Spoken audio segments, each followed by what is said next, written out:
दोस्तों, मोदी जी क्या एक बार फिर से कोई बड़ा गेम खेलने जा रहे हैं? अब ये बात मैं इसलिए कह रहा हूँ क्योंकि मोदी जी आज फिर एक नया प्रोजेक्ट देश के सामने लाए, एक बिग प्रोजेक्ट देश के सामने लाए हैं। वन नेशन वन इलेक्शन, एक देश एक चुनाव। अब मोदी साहब बिना किसी खेल के कोई प्रोजेक्ट तो लाते नहीं है। सवाल इस बात का है कि ये जो वन नेशन वन इलेक्शन है, जो अचानक आज जिसे मंजूरी दी सरकार ने, उसके पीछे असली खेल क्या, असली गेम क्या है? अब आज दिल्ली दरबार में चर्चा थी कि मोदी जी मिड टर्म पोल की तैयारी कर रहे हैं। जी हाँ, मध्यावधि चुनाव की, यानी अगले साल तक किसी भी वक्त किसी भी मुद्दे पर, हो सकता है इसी मुद्दे पर, वो लोकसभा भंग कर दें और सीधे चुनाव में चले जाएं। एक तो ये प्लानिंग है। वैसे भी मोदी जी की हालत काफ़ी कमज़ोर है आज की तारीख में। कुछ जानकारों का ये कहना है कि Modi ji one nation one election पर समूचे विपक्ष की घेराबंदी करना चाहते हैं, और भी कई इरादे। लेकिन आज मैं कोशिश करूंगा इस वीडियो में कि मोदी जी के दिमाग में वाकई चल क्या रहा है, ऑब्जेक्टिव क्या है, मकसद क्या है। अचानक जो आज ये शगुफा वो लेकर आए हैं, जिस पर कैबिनेट ने, मोदी कैबिनेट ने मोहर लगा दी है, अप्रूव कर दिया जिस प्लान को। अब दोस्तों, इससे पहले कि मैं बड़ी खबर की तरफ बढ़ूं, मोदी जी का या अमित शाह का आपको हिडन एजेंडा बताऊं कि इस प्लान के पीछे क्या है, ज़रा प्लान पर भी बात कर लेंगे, प्रोजेक्ट है क्या। अब अमूमन क्या होता है कि कभी लोकसभा का चुनाव होता है, कभी हमारे शहर में म्यूनिसिपैलिटी का चुनाव होता है, फिर कुछ महीने बाद विधानसभा का चुनाव होता है। ऐसे कई चुनाव चलते रहते हैं, फेस्टिवल चलता रहता है। मोदी जी का ये जो वन नेशन वन इलेक्शन, एक देश एक चुनाव का जो प्लान है, वो ये है कि 5 साल में पूरे देश में एक साथ चुनाव होंगे। यानी इसका मतलब यह है कि लोकसभा के साथ जितने भी राज्य हैं देश में, उन सब की विधानसभाएं, उनका चुनाव भी एक साथ होगा। और आगे चलकर पंचायत का चुनाव, म्यूनिसिपैलिटी का चुनाव, सब एक साथ होंगे। यानी सारे चुनाव एक साथ होंगे। ये है one nation one election, gist इसकी है। इसका मतलब यह हुआ कि 5 साल में सिर्फ एक बार नेताजी आपके मोहल्ले में, कस्बे में, गांव में आएंगे। सारे चुनाव कहते हैं एक साथ होंगे, सारे चुनाव एक साथ कराएंगे, 4.5 साल घूमेंगे, ऐश करेंगे पूरी दुनिया में। पेरिस जाएंगे, टोक्यो जाएंगे, लंदन जाएंगे, अमेरिका जाएंगे, कनाडा जाएंगे, सिंगापुर जाएंगे, ऐश करेंगे 4.5 साल। और फिर 4.5 साल बाद आके आपके गैस के सिलेंडर के 200 रुपए कम कर देंगे और कहेंगे वोट दे दो। अब अरविंद केजरीवाल ने अपने स्टाइल में मोदी जी की कलई खोल दी। लेकिन मोदी जी 3 बातें कह रहे हैं, बातें तो कई कर रहे हैं, लेकिन 3 प्रमुख बातें कह रहे हैं इसकी तारीफ है कि वन नेशन वन इलेक्शन से फ़ायदा क्या होगा। नंबर 1, वो कह रहे हैं कि साहब, चाहे पार्टी हो, चाहे सरकार हो, चाहे जनता हो, ये बार बार के जो चुनाव हैं, इनसे निजात मिलेगी 5 साल में एक बार। दूसरा, वो कह रहे हैं कि भाई खर्चे बहुत होते हैं, चुनाव में पैसे बहुत खर्चे होते हैं, सरकार के भी, पार्टियों के भी, सब कुछ होता है। तो कह रहे हैं कि साहब देश का खर्चा बचेगा। और तीसरी बात वो ये कह रहे हैं कि जो सरकारें हैं, चाहे राज्य सरकार हो या केंद्र सरकार हो, मतलब मोदी जी की सरकार हो या फिर योगी की सरकार हो, ये 5 साल मन लगा के काम करेगी। बार बार चुनाव में जाना नहीं, बार बार रैली नहीं करनी, ये वो कह रहे हैं, मन लगा के काम होगा। लेकिन विपक्ष का कहना है कि मोदी जी एक मुंगेरी लाल टाइप सपने दिखा रहे हैं। ये प्रैक्टिकल आइडिया नहीं है, ये एक शगुफा है, ये पॉसिबल नहीं है, ऐसा हो नहीं सकता है। बहुत से कारण हैं। विपक्ष बिल्कुल भी मोदी जी की बातों पर भरोसा नहीं कर रहा है। वन नेशन वन इलेक्शन कुछ नहीं, एक शगुफा है असल मुद्दों से भटकाने का। अब ये नहीं बताया जा रहा है कि ये करने की क्यों जरूरत पड़ रही है आपको। अगर ये ऐसा करना चाहते थे तो 4 स्टेट्स का चुनाव क्यों नहीं इकट्ठा कराया, 2 का अब कराया, 2 का बाद में कराया है। इतना बड़ा मुल्क है, इतना आसान नहीं है। अब दोस्तों, विपक्ष की बात में कुछ दम भी है। दम इसलिए क्योंकि इतना आसान नहीं है इस कानून को बनाना। उसकी वजह यह है कि एक तो संविधान में, जो हमारा कॉन्स्टिट्यूशन है, उसमें कई जगह बदलाव करने होंगे, जो आसान नहीं है। और बदलाव करने के लिए राज्यसभा, लोकसभा, दोनों सदन में 2/3 बहुमत चाहिए। और मोदी जी के पास आज एक ही चीज़ नहीं है, बहुमत नहीं है उनके पास। बैसाखियों पर है, हो सकता है नीतीश और नायडू इस पर तैयार ना हो सकता है बाकी जो उनके सहयोगी दल हैं वो भी बिफर जाएं। तो इतना आसान नहीं है मेजॉरिटी, 2/3 मेजॉरिटी हासिल करना आज की स्थिति में मोदी जी के लिए। मैं 2019 की बात नहीं कर रहा। और तीसरी चीज़ ये कि ये जो कानून लाना चाह रहे हैं, इस पर जो पॉलिटिकल फ्रेटर्निटी है, जो आप कह सकते हैं जो राजनीतिक समाज है देश का, ये उसके पक्ष में नहीं, अधिकतर लोग उसके पक्ष में नहीं। तो सहमति बनाना बहुत मुश्किल है। It's very difficult for mister Modi कि ये कानून बना दे। इसका हाल, इसका हश्र वक्फ बोर्ड कानून जैसा भी हो सकता है। कई संविधान संशोधन करने पड़ेंगे और इनके पास न लोकसभा में अपने दम पर ये पास करवा सकते, न राज्यसभा में करवा सकते हैं। अब दोस्तों, आज का जो बड़ा सवाल है वो यही है कि अगर मोदी जी ये कानून पास नहीं करा सकते, जिस तरह से जब से मोदी जी 240 सीटों पर आए हैं, अल्पमत में आए हैं, तब से बहुत से कानून वो पास नहीं करा पा रहे। संसद में बड़ी मुश्किलें हो रही हैं उनके लिए। तो अगर वो कानून पास नहीं करा सकते तो फिर कानून लाने की बात क्यों कर रहे हैं? क्यों नहीं मोदी प्रैक्टिकल होते? क्यों वो ये कानून लाने की बात कर रहे हैं? क्यों आज ये प्लान लेके आ गए और कैबिनेट से उसको अप्रूव कर दिया, मोहर लगा दी? क्यों ऐसा किया बीच चुनाव में? और यहीं से जो सवाल उठता है वो ये है कि मोदी जी का मकसद क्या है? 1 नेशन 1 इलेक्शन, ऑब्जेक्टिव क्या है?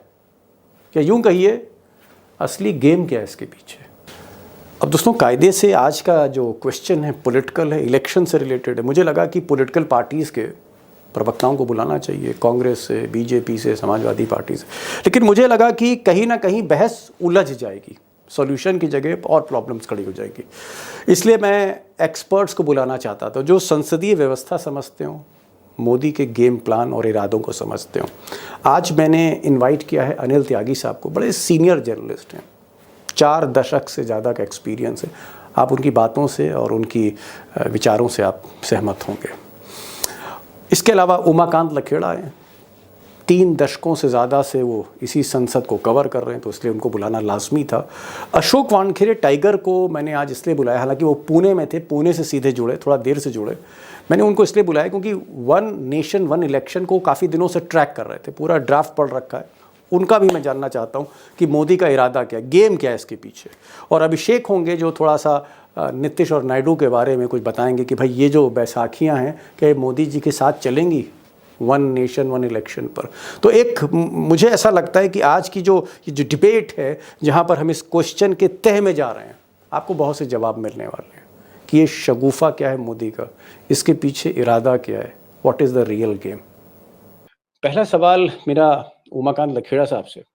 लखेड़ा साहब, मोदी जी ने कहा कि साहब 5 साल में एक बार वोटर मिले नेता से, एक बार नेता वोटर से मिले, एक साथ सारे चुनाव हो जाएं, पंचायत के चुनाव, म्युनिसिपैलिटी के चुनाव, विधानसभा के चुनाव, लोकसभा के चुनाव, सारे चुनाव एक साथ हो जाएं। ये बार बार क्यों हम नेता जो है मोहल्लों में जाए वोट मांगे कि साहब 6 महीने बाद विधानसभा है, फिर पंचायत का है, फिर जो है म्युनिसिपल कॉर्पोरेशन का है, बार बार नेता लोगों के घरों पे क्यों जाए? अरे भाई 5 साल में दुआ सलाम बहुत है, एक दुआ सलाम, हम अपना काम करेंगे। मोदी जी का ये कहना है कि भाई मैं अपना काम करूंगा ना भाई। इसीलिए तो ये डेमोक्रेसी को हाईजैकिंग कैसे होती है? डेमोक्रेसी को हाईजैक किया जाएगा तो बोर्ड लगाकर तो नहीं किया जाएगा, रेजुलेशन पास तो नहीं करेंगे ना कि हम डेमोक्रेसी को हाईजैक कर रहे हैं। डेमोक्रेसी को हाईजैक करने के लिए इसी तरह का लबादा उड़ा जाएगा कि आप जो है चुनाव को 5 साल बाद जनता को दर्शन देंगे। बीच में आपके दोहरे मानदंड ये देखिए कि आप एक देश एक इलेक्शन की नारा मोदी ने 15 तारीख को 15 अगस्त को लाल किले से दिया।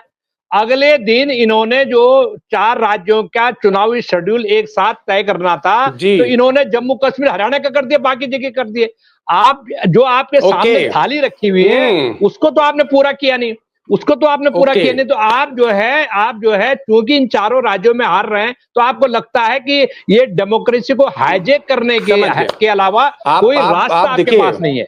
लखेड़ा साहब, आप मोदी जी की काबिलियत पे सवाल उठा रहे हैं। आप कह रहे हैं कि भाई जो आदमी हरियाणा और महाराष्ट्र का चुनाव एक साथ नहीं करा सकता, वो पूरे देश का चुनाव एक साथ क्यों कराएगा, कैसे करा पाएगा?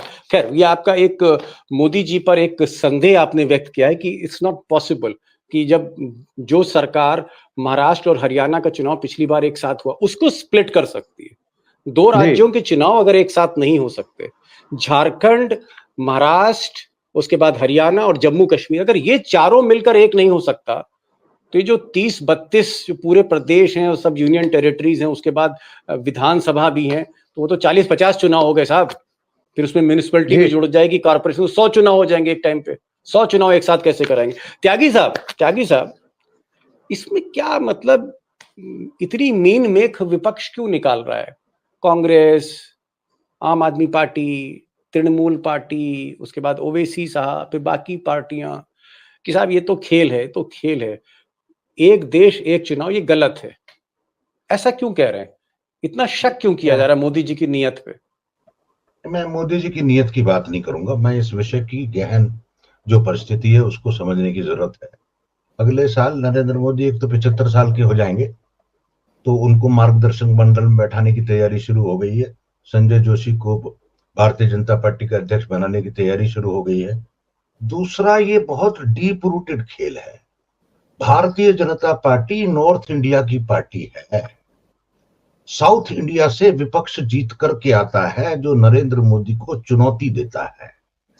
और 1272 सीटें हो जाएंगी बढ़ती हुई लोकसभा में। अगर वन नेशन वन पोल होगा तो उससे पहले डिलिमिटेशन कराना पड़ेगा इनको। 888 सीट लोकसभा की हो जाएंगी, 384 लोकसभा राज्यसभा की सीट हो जाएंगी। पहली बार जो डिलिमिटेशन हुआ था, पहले 494 सीटें थी लोकसभा में 1952 में, 1971 में जो अमेंडमेंट हुआ उसमें 543 सीटें हो गई। इनको लगता यह है कि अगर हम इस पूरी विपक्ष की जड़ खोद दें तो वन नेशन वन इलेक्शन ही इसका एक इलाज है। उसका कारण है कि जनसंख्या के आधार पर जब डिलिमिटेशन होगा इस पूरी लोकसभा का सीटों का, तो बिहार, एमपी और राजस्थान की 22 सीटें बढ़ जाएंगी। आप केरला, तेलंगाना, तमिलनाडु की 17 सीटें घट जाएंगी। बिहार, यूपी को 21 सीटें बढ़ जाएंगी। तमिलनाडु, केरला की 16 सीटें घट जाएंगी। ये बिगर गेम है इस राजनीति का कि साउथ के, दक्षिण के चरम को, शीर्ष को तोड़ करके भारतीय जनता पार्टी के उत्तर भारतीय वर्चस्व को कैसे बरकरार रखा जाए। ये वन नेशन वन इलेक्शन का कमाल है, ये नरेंद्र मोदी की चाल है, क्योंकि इनको लग गया है कि आने वाले दिनों में तमिलनाडु, केरला, कर्नाटका, आंध्रा, तेलंगाना में आप घुस ही नहीं सकते। और उस पे आत्मदाह कर दिया है महाराष्ट्र ने। इनकी लंका लगा देंगे अब की बार विधानसभा के चुनाव में, जैसे लोकसभा में महाराष्ट्र में लगाई है। हड़बोंग है। इस असमानता को कैसे दूर करें, ये नरेंद्र मोदी का गेम है कि इस पार्टी को इन जनसंख्या के दबाव के चुंगल से निकाल करके जो बढ़ती हुई सीटें हैं उनको उत्तर भारत में कैसे धकेला जाए और उस धकेलने से उत्तर भारत के वर्चस्व को कैसे कायम रखा जाए। और 75 साल होने पर मैं कैसे मध्यावधि चुनाव की घोषणा करूं और जय जयकार करके, जैसे कोई पार्लियामेंट्री पार्टी को। अरे साहब, त्यागी साहब, आपने तो पिटारा खोल दिया। त्यागी साहब, पिटारा खोल दिया सर, आपने पिटारा खोल दिया। आप कह रहे हैं कि मिड टर्म पोल की तैयारी राहुल गांधी नहीं कर रहे हैं, मोदी जी कर रहे हैं कि भाई चुनाव कराओ, one nation one election, one nation one election. और अगले 5 साल के लिए जी, लेकिन अगले 5 साल के नहीं, आसान नहीं होगा, आसान नहीं। वो तो मैं वानखेड़े साहब से पूछूंगा ही।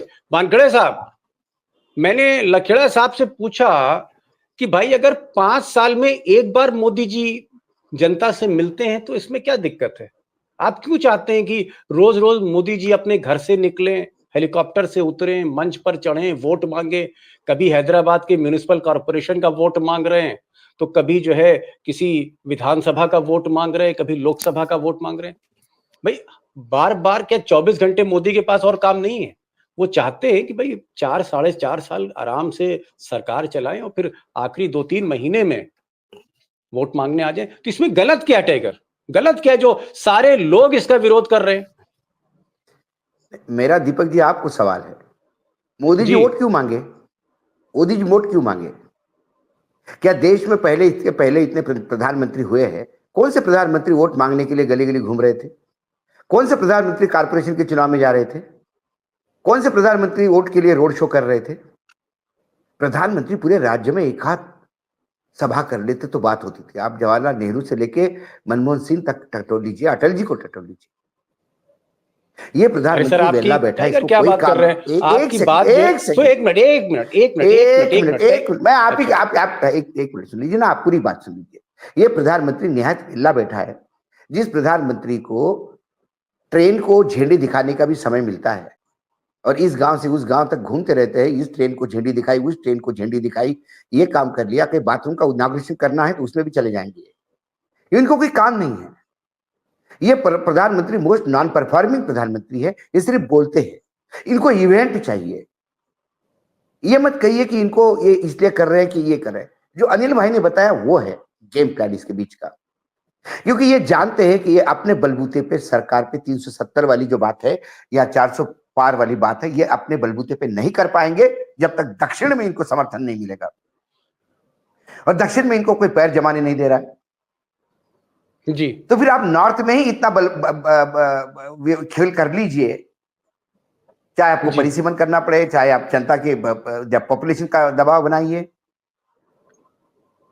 ताकि फिर आपको दक्षिण के लिए कुछ नहीं। अभी देखिए, दक्षिण राज्य क्यों भारत में क्यों जुड़ा रहे, मुझे एक कारण बताइए। कि संघीय ढांचे की बात करते हैं हम, यदि उनका राजनीतिक से ही खत्म हो जाएगा, उनका वजूद ही खत्म हो जाएगा, तो दक्षिण भारत में क्यों रहे? नहीं, हो गया है का जो मनी डिस्ट्रीब्यूशन जो जीएसटी का है उससे हाहाकार है। सारे राज्य बना दिए इन्होंने, आप समझिए जीएसटी। और ये कहते कि आप लोन ले लीजिए, नहीं है राज्यों को कहते हैं लोन ले लीजिए। ये तो कर्जदार है, इसको तो कर्ज लेने की आदत है, कर्ज लेके दिवाली मनाना इसका पुराना शौक रहा है। ये बाकी राज्यों को भी ये कह रहा है। आज सभी राज्यों की हालत बुरी है। हम तो उस इकोनॉमिकल एस्पेक्ट पे जाते ही नहीं। ये अच्छा, दूसरी बात है, यदि इनमें इतना बड़ा देश के प्रति ये हो कि नहीं बहुत टाइम जाता है, खर्चा बहुत होता है, ये होता है वो होता है, तो ये 4 राज्यों के चुनाव इकट्ठा कर लेता जी। अब 5 राज्य हो जाते हैं। अरविंद केजरीवाल ने भी बोल दिया इधर दिल्ली का भी चुनाव जल्दी करवा लो, 5 राज्यों के चुनाव इकट्ठा कर लेता। महाराष्ट्र में दाल पतली है, वहां पे आपको और 2-3 इंस्टॉलमेंट देना है लाडली बहना के, तो आप उसको आगे खींच रहे हैं और आप प्रयास भी कर रहे हैं कि कहीं मार्च अप्रैल तक जाए तो ज्यादा अच्छा है। आप झारखंड में आपको अभी सेटिंग करना है, कुछ लोग तोड़ने हैं, क्योंकि अशोक भाई आज एक नया डाटा आया है, इंपोर्ट बढ़ गया है, एक्सपोर्ट घट गया है। इनका बाजा $19.1 बिलियन का नहीं मुझे घट गया है। अरे अनिल भाई इनका एक्सपोर्ट कब ज्यादा था? अनिल भाई, इनका एक्सपोर्ट तो कभी ज्यादा था ही नहीं। और नरेंद्र मोदी आने के बाद तो लगातार इंपोर्ट और एक्सपोर्ट के बीच का जो गैप है जी, जो बैलेंस ऑफ पेमेंट है, वो $200 अरब तक पहुंच गया है। छोड़ दीजिए, ये किसी फ्रंट पे कामयाब नहीं है। ये एक चुनाव, एक नेशन, एक बहुत बड़ा गेम प्लान है। और दुर्भाग्य है कि इस देश का एक राष्ट्रपति, पूर्व राष्ट्रपति इसमें पार्टी बना।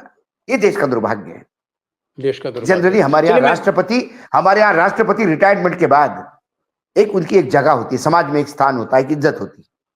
वो रिटायरमेंट के बाद अपनी जिंदगी आराम से रिटायरमेंट से गुजारते हैं। कोई फंक्शन में चीफ गेस्ट बुलाए तो चले आते हैं। टोक रहा हूं, इस राष्ट्रपति ने ये रिपोर्ट कैसे बनाई ये नहीं पता शायद आपको। ये रिपोर्ट बता आपको कैसे बनाई? इन्होंने सारे देश के छोटे छोटे इलेक्शन कमिश्नर इकट्ठे किए, उनसे कहा आप जो है इसकी एंट्री के लिए इश्यूज लेकर के आओ। मेरे जिन 2 दोस्तों ने रिपोर्ट लिखी है उनसे मेरी बात हुई है, वो हंस रहे हैं। महामहिम राष्ट्रपति को तो लिखना ही नहीं आता है। त्यागी साहब थोड़ी मेहरबानी रखिए, चैनल ना बंद करा दीजिएगा। नहीं, मेरा ये कहना है, मैं राष्ट्रपति से अपेक्षा भी नहीं करता वो कि लिखे, लेकिन उनको पार्टी बना दिया है और वो बन गए। इसलिए मतलब हमारे देश में अब कोई भी किसी भी इंस्टीट्यूट ने अपनी इज्जत बनाई नहीं रखी। मैं ये नहीं कहता कि मोदी जी और अमित शाह को क्यों हम बार-बार मैं अभिषेक के पास आ रहा हूं, समय भी कम। ये लोग भी तो नतमस्तक होने के लिए तत्पर रहते हैं। इन्होंने भी तो अपने इंस्टीट्यूट की पूरी इज्जत मैं अभिषेक के पास आ रहा हूं, अभिषेक के पास आ रहा हूँ। लेकिन एक टाइगर का मैं एक पॉइंट क्लैरिफाई करना चाहता था। टाइगर ने कहा कि मोदी जी गली गली हाथ जोड़ के वोट मांगने के लिए घूम रहे हैं। ऐसा नहीं टाइगर, मोदी जी अब बदल गए हैं। अब वो ट्रंप के पास जा रहे हैं, हरियाणा का चुनाव छोड़ के वो अमेरिका जा रहे हैं। तो आजकल वो मोदी जी जाते नहीं, ना कश्मीर जा रहे हैं, ना हरियाणा जा रहे हैं। तो ये दीपक भाई ऐसा मोदी जी का चश्मा पहन के बात मत करो। मोदी जी वहीं जाते हैं जहां जीत होती है। मोदी जी को ये पता पड़ गया कि हरियाणा में सुपड़ा साफ हो गया है। हरियाणा नरेश, दीपक, अनिल त्यागी आपके साथ बैठे हैं, वो हरियाणा की एक एक सीट की आपको जन्म कुंडली बता देंगे। उनको पता है हरियाणा में कुछ नहीं है। महाराष्ट्र में जो लोकसभा में उन्होंने किया उसका 0.2% भी वो विधानसभा में नहीं करने जा रहे हैं, क्योंकि विधानसभा में भी वहां सुपड़ा साफ होने जा रहा है। अशोक भाई और दीपक भाई, एक मिनट, आपको मालूम है अब की बार ट्रंप सरकार कहने का क्या नतीजा हुआ? आपको शायद ये नहीं मालूम, उस नारे के बाद जो अमेरिकन गवर्नमेंट की जो डीप स्टेट है उसमें इसको लेकर के क्या रिएक्शन हुआ। और पिछली बार जब क्लिंटन से मीटिंग हुई घुटने टेक करके, he was not ready to meet. He said, no, I will not meet. त्यागी साहब आ रहा हूँ मैं, जरा अभिषेक के पास आ रहा हूँ, जो हमारे उभरते हुए हस्ताक्षर हैं पत्रकारिता के। अभिषेक, मैं ये जानना चाह रहा था कि नीतीश और नायडू, क्योंकि आप दोनों पे नजर रखते हैं, नीतीश और नायडू से क्या मोदी जी ने सहमति ली है? उनकी बैसाखियों पर मोदी जी चल रहे हैं। क्या वन इलेक्शन वन नेशन के लिए आपने चिराग पासवान से बात करी? उनके पास 5 सांसद हैं। क्या नीतीश से बात हुई? क्या नायडू से बात हुई? क्योंकि आज पॉलिटिकल कंसल्टेशंस की बात कही है अश्विनी वैष्णव ने अपनी कैबिनेट ब्रीफिंग में। तो क्या नीतीश और नायडू मोदी जी के साथ हैं? दीपक जी, बात आपने नीतीश और नायडू की, तो नीतीश कुमार को जब लोकसभा के साथ विधानसभा करवाने की जब जिद थी उनकी पिछले लोकसभा चुनाव के समय, उस वक्त तो सबसे आगे उन्होंने ही कहा था कि अच्छा विचार है, ये तो हो जाना चाहिए। लेकिन अब वो क्या बोलेंगे मुझे नहीं पता। पार्टी के अंदर भी कंफ्यूजन है। चंद्रबाबू नायडू की पार्टी इस मुद्दे पर सहमत होगी, ये फिलहाल तो नहीं दिखाई देता है, क्योंकि इस मुद्दे पर सहमति के कारण अटल जी के साथ समय के पहले चुनाव करवाने में फील गुड और इंडिया साइनिंग उनका भी हो गया था 2004 में। रही बात आपने चिराग पासवान की, तो ये लोग जिस पार्टी के साथ रहेंगे, एक मंत्री पद मिल जाए, इनको राज्य की विधानसभा में विधायक आते नहीं है, इनके लिए बहुत ज्यादा कुछ है नहीं। असल सवाल दरअसल नीति और नीयत का है कि इस पॉलिसी को लाने के पीछे की मंशा क्या है और इस पॉलिसी को लाने के लिए सोचा क्यों गया। तो पॉलिसी को लाने के पहले जो मंशा है इसके पीछे, मैं आपको याद दिलाना चाहूंगा, पहली बार सार्वजनिक तौर पर नरेंद्र मोदी जी ने इसके पक्ष में कब बोला था? अक्टूबर नवंबर 2020 का समय था जब किसानों ने दिल्ली को घेरना शुरू कर दिया था, और नवंबर में दिल्ली में पीठासीन अधिकारियों के सम्मेलन में नरेंद्र मोदी ने वन नेशन वन इलेक्शन के विचार को पब्लिकली पहली बार अपने मुंह से बोला। दूसरी बात यह है जो अभी त्यागी सर ने कही, कि उस पर थोड़ा सा एक पॉइंट में रखना चाहता हूं दीपक जी। त्यागी सर ने अभी कहा कि 490 से 543 सीटें संसद में हो गई, ठीक है हो गई, लेकिन पार्लियामेंट की सीलिंग है इंडियन कॉन्स्टिट्यूशन की कि वो काम करने के लिए आपको 550 से नीचे तो आप बिना किसी कॉन्स्टिट्यूशनल अमेंडमेंट के कर सकते हैं, 552 के नीचे। लेकिन 552 से ऊपर सीटें जब आपको बढ़ानी होगी, तब आपको संसद के साथ साथ राज्यों की, कम से कम आधे राज्यों की, 31 में से 16 राज्यों की विधानसभाओं की मंजूरी की जरूरत होगी, क्योंकि ये फेडरल स्ट्रक्चर का मामला है। जैसे one nation one election federal structure का मामला है, ये संसद के पास करने से सिर्फ नहीं होगा। और जो राज्य जनसंख्या नियंत्रण में अच्छा कर गए हैं, क्या आप उनकी सीटें कम करके, यानी दिल्ली में उनकी राजनीतिक ताकत कम करके उन्हें पनिश करेंगे? ये होना नहीं है। वन नेशन वन इलेक्शन के बिल का वक्फ बोर्ड वाला हाल होना है। जी बिल्कुल, आप कह रहे हैं, अभिषेक कह रहे हैं कि जो वक्फ बोर्ड बिल का हाल हुआ वही हाल होगा। और ये बात सही भी है कि इधर कैबिनेट ने मंजूरी दी और उधर जितनी भी विपक्षी पार्टियां हैं उन्होंने विरोध इसका शुरू कर दिया। लखेड़ा साहब, मैं एक लास्ट राउंड पे आ रहा हूं, सबसे एक क्योंकि समय हो रहा है। मैं ये जानना चाह रहा था कि अगर ये चीज फीजिबल नहीं है, ये चीज इम्प्लीमेंटेबल नहीं है, ये बिल जो है पास नहीं हो सकता, अभी से इसका विरोध हो रहा है, तो फिर क्या मोदी जी को इसका इल्म नहीं था? मोदी जी को ने क्या कोई अपना असेसमेंट नहीं कर रखा था अपोजिशन का कि अपोजिशन इसका विरोध करेगी? तो फिर ये अनाउंसमेंट क्यों हो रहा है? देखिए, हिटलर जब तानाशाही के चरम पर थे तो हिटलर को यह पता था कि इसका अंजाम क्या होगा। तो हिटलर के रास्ते में, उसके मूल्यों में, उसके सिद्धांतों, उसके दिखाए हुए रास्ते पर जो तानाशाह दुनिया के चलते हैं, वो उसके अंजाम के बारे में उनको कोई परवाह नहीं होती। अरे देश की जनता भुगतेगी ना। अभी किसान आंदोलन हुआ और आप एक बिल लेके आए, बिना पूछे हुए किसानों को बिल लेके आ गए। 750 किसान मर गए, आपको अंजाम का पता नहीं ना, अंजाम तो किसानों ने भुगता। जो गरीब किसान मारे गए दुर्घटना से, हार्ट अटैक से, कोविड से, बुखार से, वायरल से, तो ये इन लोगों को, ये जो लोग हैं, ये टोटली इस देश की जो रूह है, इस देश की जो आत्मा है, उससे टोटली कटे हुए लोग हैं। और ये जो बिल है, इस बिल के जरिए मैं आपको एक शब्द बताना चाहता हूं, एक शब्द मैं कहना चाहता हूं कि पूरे देश के जो संविधान है, जो कानून है, उसको ये तिहाड़ जेल में तब्दील करना चाहते हैं। इसके अलावा कोई मकसद नहीं है इनका। दूसरी बात यह है कि ये न केवल असंवैधानिक है, न केवल ये देश के लोकतंत्र के खिलाफ है, न केवल ये डेमोक्रेसी के खिलाफ है, न केवल ये देश के आम जनता के खिलाफ है, उनके हक हकूक के खिलाफ है। ये इस पर भारत के जो संविधान सभा थी, संविधान सभा में भी चर्चा हुई, और संविधान सभा में जब गहन चर्चा हुई, वहां अनपढ़ लोग नहीं थे जो इनके तरह अनपढ़ लोग बैठे हुए हैं।